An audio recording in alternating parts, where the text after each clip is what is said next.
I had to be on Instagram stories. And I told myself just one video every day. And I would just, be hyperventilating. And I just have to go on there and say, hey guys, today I'm doing whatever. It's not that complicated, but I felt like such a fraud. Welcome, high-performing entrepreneurs and business owners. Do you suffer from shiny object syndrome? Do you often feel scattered and distracted, making it hard to implement your plan with all the ideas and strategies coming at you? Do you often wonder if you have the right goals and plan? Welcome to Extraordinary Focus with David Wood, where we help you achieve way more in less time. Get the laser focus you need so you can double your business, double your impact in the world, and be an even more extraordinary entrepreneur and human. Let's dive in and stay tuned at the end for your gift. Hello, listeners, viewers. Welcome to another episode of Extraordinary Focus with David Wood. I am particularly excited today because our next guest is not just passionate about business and entrepreneurship, but is also an actress, which is something near and dear to my heart recently. So we're going to dive into some really cool stuff. Before we get her out here, let me tell you about some of her awesomeness. Esma Kirim is the founder of esmakirim.com. That's ESMAKIRIM.com. An incredibly talented actor, screenwriter, singer-songwriter, and successful entrepreneur. As a Kaizen Muse creativity coach, she challenges and inspires people to go deep in identifying truly who they are, embrace fearlessness, and mindfully create a life and business they love. Let's get her out here. Hello, Esma. Thanks for being on the show. Thank you for having me. I'm so excited to chat with you today. Woohoo! I get a lot of pitches, and I say no to a lot of them. But when I saw yours, I was so fascinated. If you were just into acting, I probably would have said, well, let's interview her. Let's find out all about that. But the fact that you're passionate about business and you're an actress, I have a feeling we're going to uncover some lessons and find the crossover. Why don't we start with creativity? How can creativity serve business owners, and what happens if they don't tap into their creativity? So how does it go well and how does it go badly? Well, I'm glad you asked that question because in the past, I come from a corporate background and I then transitioned into being a creative, and I was always trying to keep the two separate, or I mistakenly thought that they were separate. And I somehow struggle to marry those both sides of myself because I actually do like business as well, but I was trying to shun it after I transitioned into being a creative, as if I couldn't be both at the same time. And I realized that actually in business and in creativity, you're always using both sides.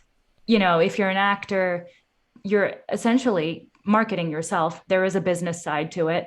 It's not just the creative side. And likewise, as a business owner, entrepreneur, it's so much about problem solving and people skills and thinking outside the box for different solutions, And any business that is successful today, I'm sure if you look at the decisions that were made, there are some creative out of the box decisions sprinkled in there. So it took me a while to allow myself to marry the two.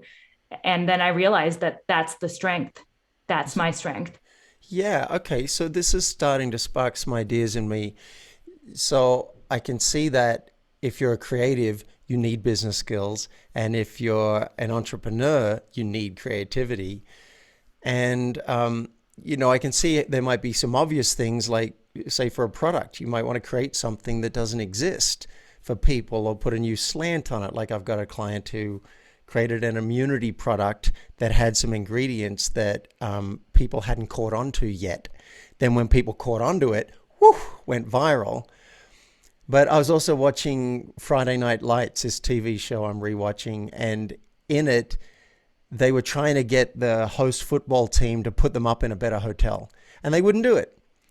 And one guy's just pushing, and trying to force it through. And then The woman in the picture stepped in and said, you know, if you went to that five-star hotel and explained that we're going to, um,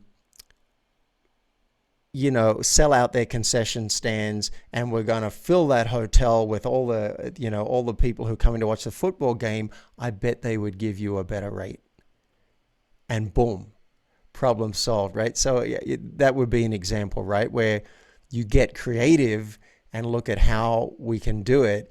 What about when things get tough? Like, say you've got an employee situation and things aren't working, or you've got a customer who's upset with you. Where does creativity come in then? Well, I mean, obviously, that also involves, people skills and other leadership qualities that any business owner should have. But thinking outside of the box involves creativity in the sense that each business needs to take a look at its own needs, its own team members, its own employee issues. I tend to see in the business world, people look at all these formulas that other companies are employing and they just try and copy paste.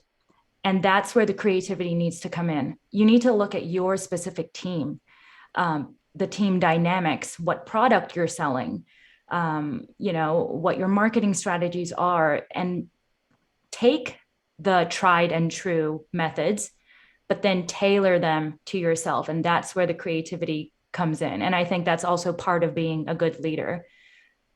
How do we generate or foster creativity in ourselves and in our team or company? Oh, that's a loaded question. Well, I think it's good to have team members sometimes work on tasks or projects that are outside of their usual job description every once in a Mm. while. Because as a creativity coach, this is something I prescribe, I guess, to my creative clients as well, like people who are already working in creative fields.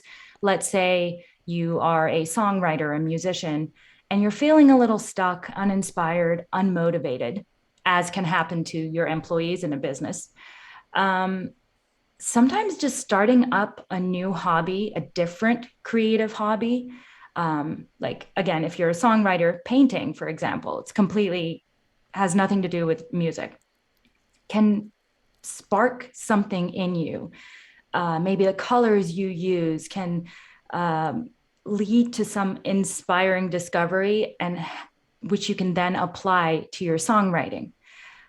I know I'm not giving a concrete example right now, but there are scientific studies that show that just learning about something completely different, that, something out of your comfort zone, can lead to more creativity and more inspiration in your daily life because you're keeping your brain on its toes. That makes a lot of sense. So that seems very concrete to me. Doing anything creative is going to stimulate the brain. This just made me think of something I auditioned for recently. I auditioned for something called playback theater, which, for audience members who don't know, an audience member tells a story and then the improv troupe says, let's watch. And they interpret the story and reenact it, but not literally. See, literally I could do. Okay, I'm going to go out and we're going to do the story and we'll add some embellishments. Okay, great. But this thing is right-brained. This thing it might be a dream sequence. It might be a metaphor. It might be abstract movement and cloth, or someone just goes out and does a dance with sound. There could be a song, and it freaks me out. And it freaks me out because I'm very left-brained and this is right-brained. And I think the reason I'm doing it is that intuitively, I know this is going to grow my brain. I know this is going to do something for me that will somehow help me over the next 30 years. So is that the kind of thing you're talking about? Just do something that Absolutely. requires creativity, and then you may start having more business ideas. You may get more creative if you have to have a tough conversation with someone and there's no obvious solution and you're like, wait a minute, what if we tried that? Right? Hmm. What if we did this with, Absolutely. yeah, I started getting creative today because I want to generate, there's a certain thing I want an extra $10,000 for. And I'm like, all right, I want to create that. And I'm trying to come up with ideas. And I came up with two that seemed pretty good. And then I reached out to a couple of friends and I said, this is what I've got. What do you got? What would you do? So I'm actually, I guess, outsourcing my creativity a little bit. It's kind of like Wikinomics. It doesn't have to just be one brain, right? We can rely on other people to spark ideas and see what happens. I absolutely love what you're saying there because also I talk about this with my clients a lot. Just talking things out with another human being actually increases your creativity because Right. it's not the same thing. You can be thinking all day long inside your own mind, and having conversations with yourself, but it may not lead to that same creative synergy as talking out loud with someone. Um, the power of conversation is overlooked, I think, a lot in creativity. Now, I'm not saying share all of your ideas before you're ready to share, or if you're not feeling comfortable with the other person, if you're worried they might steal your ideas, et cetera. That's a whole different thing. But with somebody that you trust, just explaining your creative process, what project you're working on, what thoughts you had in mind about it actually helps you get clarity around the project itself. So it's a win-win. Yeah, I want to double click on a couple of these ideas. Well, I want to double click on one idea and challenge another one. So, this power of conversation, I'm writing a book right now and I have a co-author, and we didn't have a meeting scheduled, and she said, should we have a meeting this week? And I was thinking, no, there's no point. There's really nothing for us to talk about. But then one of us said, why don't we meet anyway? And we'll just see what comes out of it. And that was a new thought for me. It was like, okay, I can't really see that there's any reason, but okay, we'll meet for 30 minutes. During that call, we were talking about the book, and I said, I don't want to invest 2 years in a book that nobody wants. And then, boom, an idea popped into my head. Why don't we do a Kickstarter campaign for the book as a way to generate buzz and see if people give a damn at all? And we'll set a target. We set $1,500. Wasn't a high target, but it said if we can't raise $1,500 for this, then maybe that's a sign that we shouldn't do the book. And if we can, we're committed to the book. And then we did get funded, and now we're committed to the book. And that was a really fun project. I don't think, I can't know, but I don't think that just sitting alone at home that would have come up. It needed another person to talk about our resistances and our problems, our desires, and then boom. So I love this idea of getting it out of your head. Now, I can see why you might say, you might not want people to steal your ideas or whatever. I have a theory on this. I think ideas are a dime a dozen. A friend of mine who's an investment banker said ideas are worthless. And I think the reason he said that is because there's so many ideas, billions of ideas. It's putting them into practice. It's the execution. And if you go deeper into it, do you have distribution? Whatever. So I stopped hiding maybe like 95% of my ideas a long time ago. I'm a big fan of let's get it out there. If someone's going to steal it, then now you've got a competitor and you're going to have to be better than them. But most people aren't going to have the gumption to go through with it. And one example that just came into my head is this acting thing. 2 months ago, I said, I've been thinking for 10 years I want to get into acting. 2 months ago, I started talking about it. It's up putting it out there. Hey, I want to do this. I want to move to Los Angeles next year and start acting. And that led to someone saying, why don't you come to this audition with me? And I was like, all right. And now I'm the lead in Dracula. And it all came from speaking it. So If you're hugely driven and you've got enough people who are giving you input, okay, maybe you keep it to a fairly tight circle. But keeping stuff in your head, I think it's a very dangerous place to keep your ideas. What do you I think of that? agree. I do agree with that, and I definitely agree with the idea. There are so many there are so many ideas. However, there's only one you, and how you execute the idea is what matters, and that's where the creativity shines. If you are a fashion designer and the assignment is design a little black dress, there are millions of little black dresses. You're not the first one to do it, but still you can put a spin on it. And that's what makes your dress unique. Same with acting. If 20 people audition for the exact same scene, it's just one little scene. And I'm sure if you go back and watch all the audition tapes, every single one of them is different because it's what you bring to that audition. Um, and that's what casting directors are looking for. It's that one magical read, that Yeah, one magical take. yeah. And I can see where the creativity is comes in that example, say for acting. I've just said yes to a short film and I've only got 5 lines, right? And these lines aren't anything crazy. I got to say something like, the terms of the will are this, and so I have something from your grandmother. It's basically like that. But the creativity, I think, comes in because it's like, hang on, what can I bring to this? What are the 50 different ways this could be done?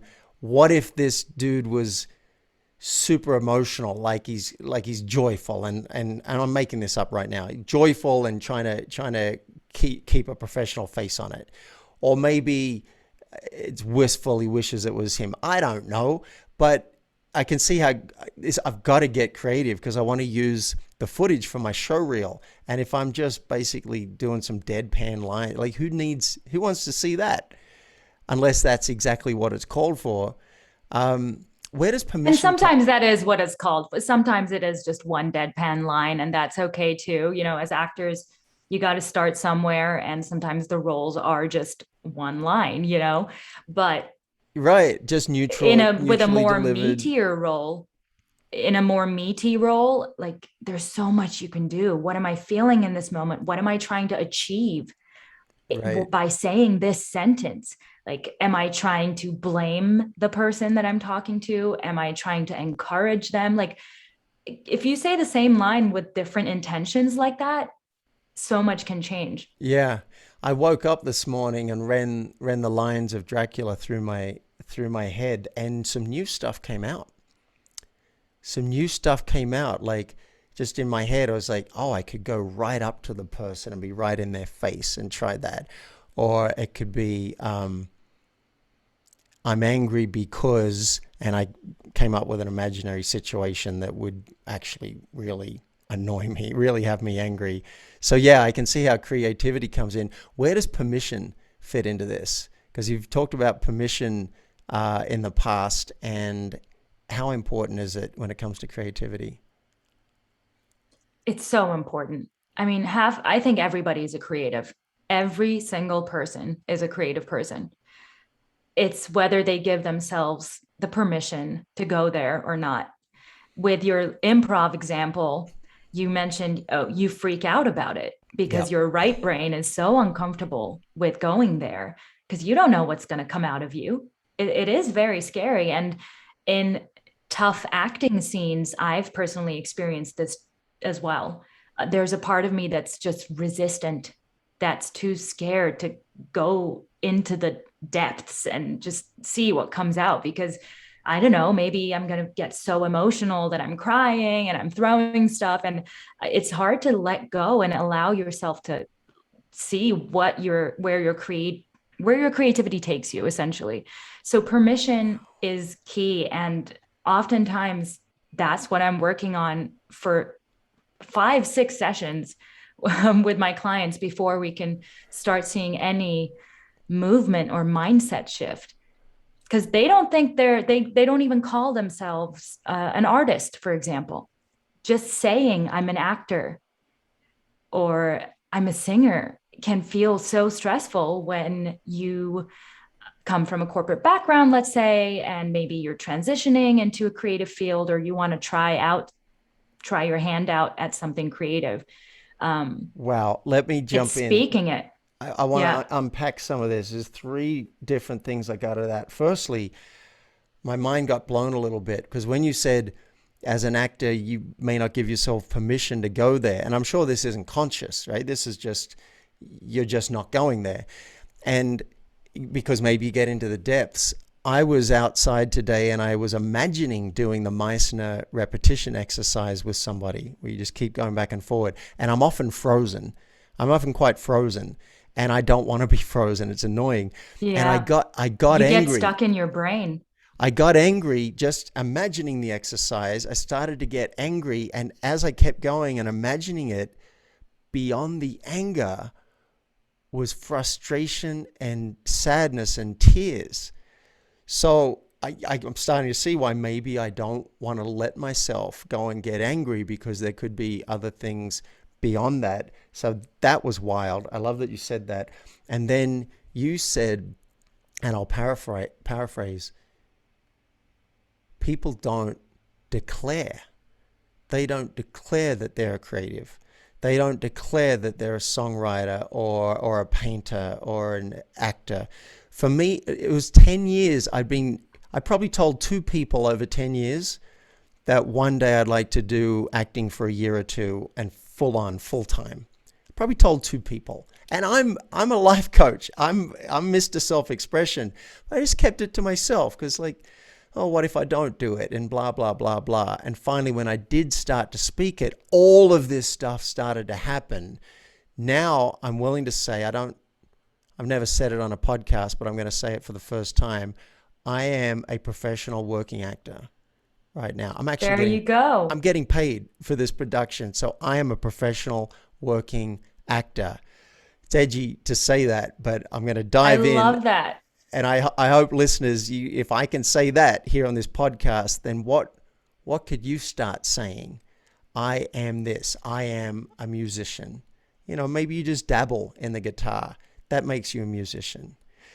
You have a songwriting challenge that you do sometimes for yourself. And I got fascinated by this because for years, Esma, I have wanted to write songs. I want to write one amazing song and leave that for the planet. And I don't do it. I haven't even signed up for a songwriting course. And one day, I think it was last week, I just said, let's just walk out for 5 minutes, grabbed the guitar, walked out, started doing some chords, found a tune that I liked, found a few words, and I was like, is it that easy? Like, that was easy. I It's just that don't easy. do it. So I want to Yeah. join you for your songwriting challenge. If you're willing to have me next time you're on YouTube and doing it, I want to be challenged 20 minutes, right? That's how you do it. 20 minutes, It have to have depends. Yeah, something. I give myself a, this is from my YouTube channel, Bravely Original with Esma Kirim. It's been stagnant lately because I'm also expecting and I was a little tired, but I am getting back into it. And I would love to have you on for a challenge. Yeah, I give myself a time limit basically. And depending on what that video's topic is, either I'll pull out random words from Google word generation and I have to use those 4 words, let's say, and I have 20 minutes to write a song. Or sometimes I'll have a theme, like it has to be a sad song, or I have to use A minor. I'll just give myself little challenges, and then I'll film myself floundering and trying Wow. to write a song in 20 minutes. And I don't Wow. always finish it, but that's fine. All I right. want to show the full creative process, and that sometimes you have good days, sometimes it flows, and sometimes it's a struggle, and that's okay. Yeah. Well, what I'm getting from this is firstly, first, before I say what I'm getting from this, I want to go back to that permission thing. One thing I got from what you said was you give yourself permission. So with this playback theater, it could be I gave myself permission to go and audition. All right, that was a big deal. It was pretty scary. I was honestly surprised when they said yes. But I'm also seeing there's micro permissions that are required as well. It's not a one-time thing. I need to give myself permission to go to rehearsal, and then when I'm at rehearsal, I need to give myself permission each time to go on stage, even when I'm not sure what I'm doing, because the director keeps pushing me. She's like, you've got to get on. Then I can give you feedback about what worked and what didn't. Even if you're not sure what's happening, even if you don't have an idea, if no one else is getting on, get on stage. So I've never thought about this before. This permission is a repetitive, consistent, iterative thing. You have to constantly give yourself permission. And then in this songwriting challenge, I think you're going past permission. It's like, all right, permission's great, but you've said, I will challenge myself. It's not permission, it's almost a requirement now. Not just you're allowed to do it, Esma, but you will do this in the next 20 minutes. And that I love that, and I need that. I'm not going to do it otherwise. I think I need an outside influence, or maybe I could do it myself, but I'm so unlikely to do it. And this is where coaching comes in, right? I just thought of a great question that I should start asking my clients. What would you like to be challenged in? And at the same time, you don't want to be challenged in. Like there's a part of you that's like, oh no, I don't want to be challenged, but I know it would be good for me if you said, I challenge you to do X. I think that'd be a great coaching question. I absolutely love where you're going with this. Just to add on to the permission thing, you're always giving yourself permission. And I love how you gave yourself permission to just go for writing a song, just trying your hand at it, even without taking a songwriting class or course. That was huge. And sometimes I'll do this with my clients. I say, can you just give yourself permission to, and excuse my language, to do something crappily, just for Right. 5 minutes without Yeah. any preparation? Like I'm just going to sit down with a paintbrush and I'm giving myself 5 minutes and I'm allowing myself to do a shitty job. I love that. It's so important. Listeners, that's a value bomb right there. And I've forgotten about that. Like I could say, I will write a bad song in 5 minutes, and that's a lot easier for me to step into because that I can do. I cannot That fail you at can that. do. I cannot fail at that Nobody unless can it's really fail good. at writing. In Yeah, which but case, it might I'm turn out fine. good.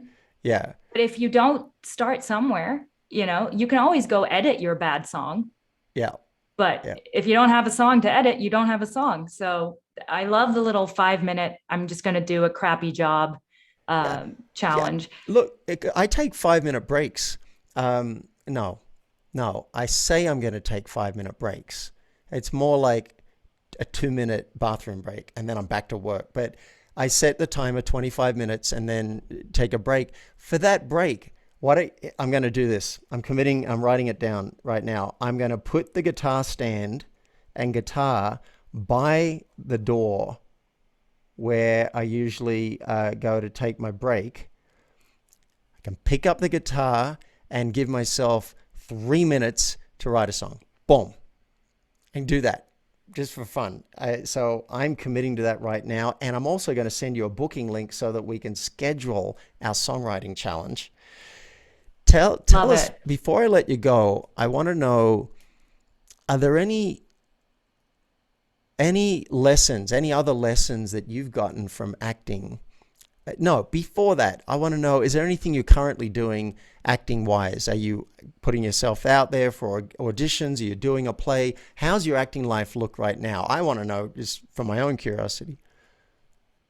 So I'm actually also Meisner trained. I went to a 2 year conservatory in New York, Maggie Flanagan Studio. It was a blast. And I learned so much about myself because Meisner takes you there, as you know.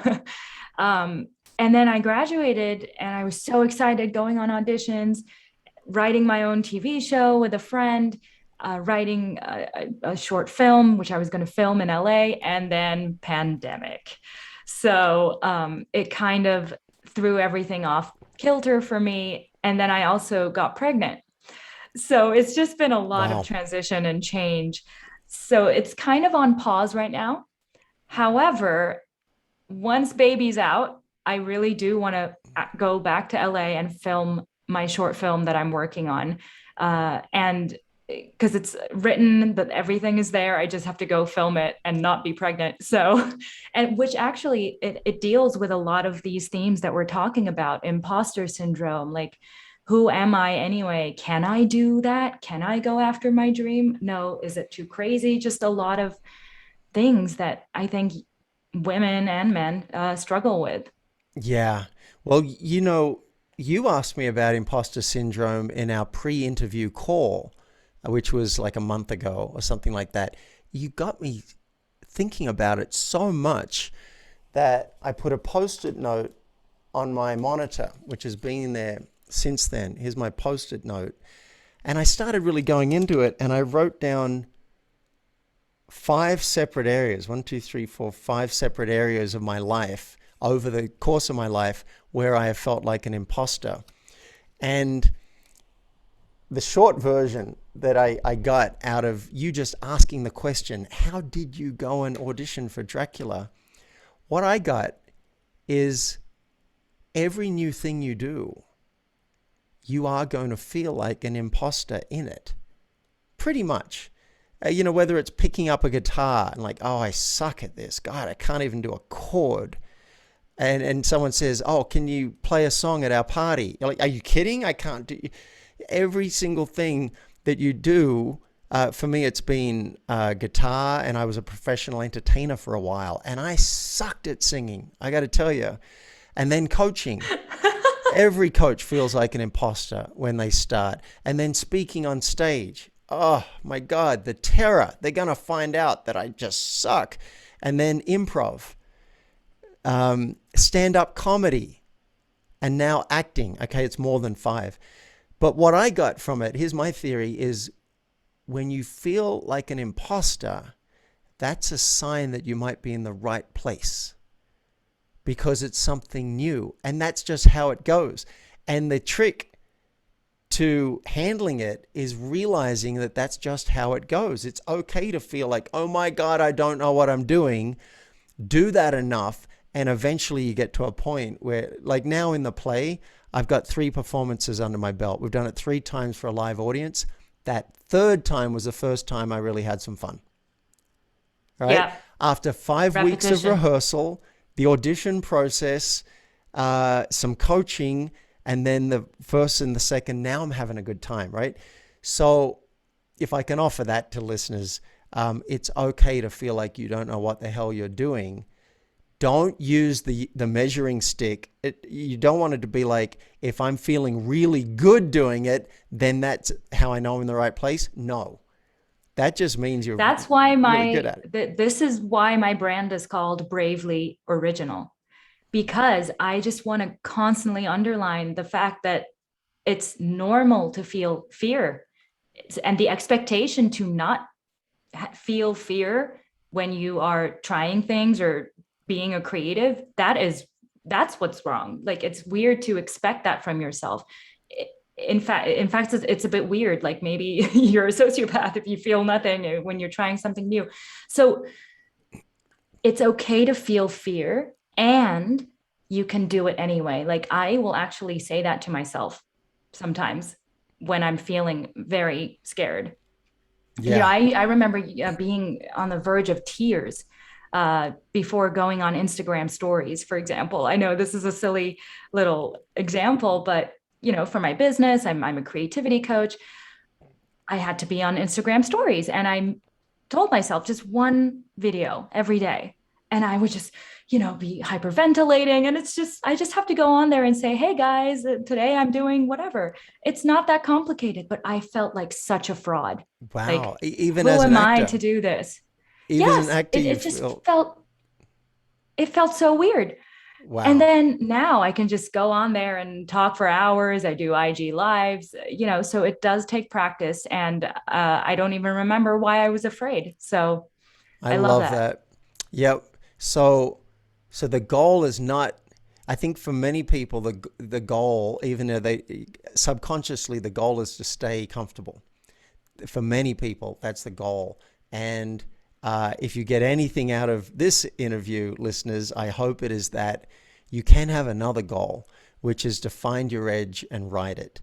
Don't go too far. Don't go too crazy, but bravely, what did you say? It was bravely original. Bravely original. Be bravely original. And if you're feeling scared about something, maybe that's exactly where you should be. That's okay. That's how it's going to go until you build. Dan Sullivan has an amazing model on this. He says, you don't need confidence to start. You need courage to start. You need to be brave. Then you will develop competence, and from that comes confidence. And so I just final thing, if I can add to please. that, because I am a Kaizen Muse creativity coach, and Kaizen is a Japanese concept which basically just means small incremental steps to improve, to better yourself or the project that you're working on. I think Kaizen, so the small steps, is also key to helping with the fear, because we've been talking about this. You don't have to sit down and say, I'm going to write a whole book right now. It's going to be amazing. I'm going to finish the whole chapter. No, you could just tell yourself, I'm going to write 5 sentences. We don't look at the mountain. Just think of taking one step at a time, and that will help immensely with imposter syndrome and fears. Love that. Yeah. Sometimes I ask myself, what's one thing I'd be willing to do in this direction? Just one thing. And that can make it easier. I love it. Esma, this has been awesome. I'm glad to meet you. And I want to know, where can listeners find out more about you?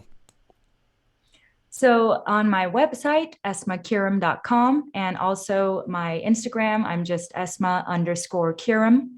I'm very active on Instagram and the YouTube channel that we were talking about. So feel free to DM me or email me through my website. Excellent. And I'm going to spell that out for people. Esma Kirim is ESMA. And then if you're going for Instagram, it'll be _ and then KIRIM. Esma, thanks for being on the show. You rock. Thank you. It was such a pleasure. You are an inspiration, and I loved hearing your ideas, and it was a great conversation. Thank you. You've been listening to Extraordinary Focus with David Wood. Now, to achieve way more in less time, to double your business and your impact in the world, and to be an even more extraordinary entrepreneur and human, make sure you get your gift basket. It includes a cheat sheet to double your focus, a short video to implement the steps, and a free focus audit to identify the #1 focus leak in your business and how to plug it. To get all 3 of these goodies, just go to myfocusgift.com. If you've gotten value out of this episode, tell your friends. And nothing says keep up the good work, David, like a review, which helps us climb in the rankings and reach more listeners. Now, let's be extraordinary.